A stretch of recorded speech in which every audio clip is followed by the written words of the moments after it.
आज की इस गुफ्तगू में हम एक ऐसी कहानी का जायजा लेंगे जो वाकई दिल को छू लेने वाली है। एक ऐसी खूबसूरत और सबक आमोज कहानी जो हमें सिखाएगी कि सोच समझकर बोलने और खामोशी इख्तियार करने में कितनी बड़ी ताकत छुपी है। चलिए देखते हैं कि कैसे सिर्फ 3 छोटे से उसूल हमारी रोज़मर्रा की गुफ्तगू को पूरी तरह बदल कर रख सकते हैं। कहानी की शुरुआत होती है यकदम तेजी से। जरा इस मंजर को तसव्वुर करें। एक शख्स भागा भागा एक आलम के पास आता है। वो बेहद जोश में है और अपने एक दोस्त के बारे में कोई ऐसी बात, कोई ऐसी अफवाह सुनाने के लिए बेताब है जिसकी अभी तक कोई तस्दीक नहीं हुई।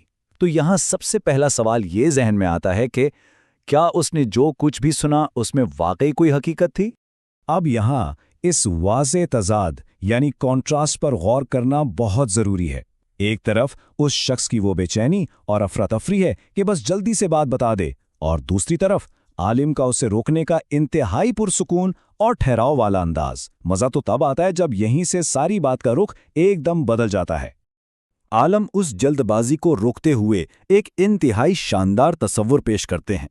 वो इस अफरा-तफरी को एक लम्हे के लिए थामते हैं और कहते हैं कि रुकिए, कोई भी बात जुबान से निकालने से पहले क्यों न इसे एक मखसूस इम्तिहान से गुजारा जाए, एक छोटा सा टेस्ट। तो चलिए इस टेस्ट या फ्रेमवर्क की गहराई में चलते हैं।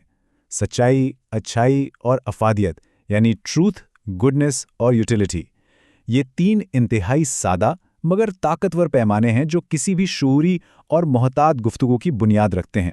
दरअसल यही वो 3 फिल्टर्स हैं जो तय करते हैं कि हमें क्या बोलना चाहिए और क्या नहीं। तो बात करते हैं पहले फिल्टर की, जो है सच्चाई। यानी क्या जो बात सुनी गई है वो वाकई सच है? इस पर वो शख्स फौरन एतराफ़ कर लेता है कि नहीं, यकीनी तौर पर तो कुछ नहीं मालूम, बस ऐसा कहीं से सुना गया है। और देखिए, इसी एतराफ़ के साथ ही वो अफवाह अपने पहले ही इम्तिहान में बुरी तरह फेल हो जाती है। यहाँ आलम का रद्द-ए-अमल सुने जो कि बेहद मंतकी यानी लॉजिकल था। उन्होंने सोचा कि अगर ये मालूम ही नहीं कि बात सच है या झूठ, तो फिर लाजमन अगले फिल्टर की तरफ बढ़ना चाहिए। सो आगे बढ़ते हैं। अब आता है दूसरा फिल्टर, अच्छाई।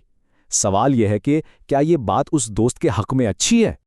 खैर, इस पर वो आदमी थोड़ा हिचकिचाता है और कहता है नहीं, मगर दरअसल उसे एहसास हो जाता है कि जो खबर वो लाया है उसमें कुछ भी मुस्बत या अच्छी बात नहीं है, और इसकी ये हिचकिचाहट उस अफवाह के नुकसानदेह पहलू को पूरी तरह बेनकाब कर देती है।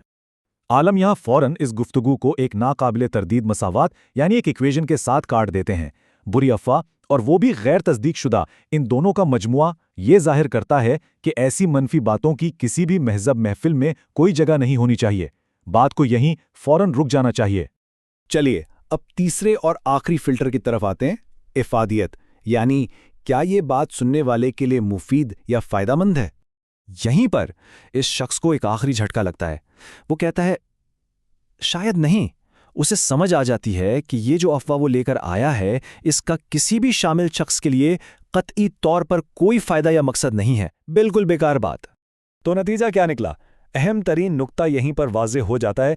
जो अल्फाज कहे जाने वाले थे वो इन तीनों इम्तिहानात में शानदार तरीके से नाकाम हो चुके हैं। वो बात ना तो सच थी, ना अच्छी थी, और ना ही उसका कोई फ़ायदा था। एकदम सिफर।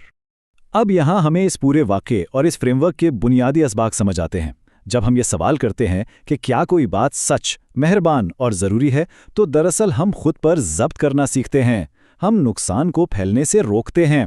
असल में यही दानाई और समझदारी का असल रास्ता है।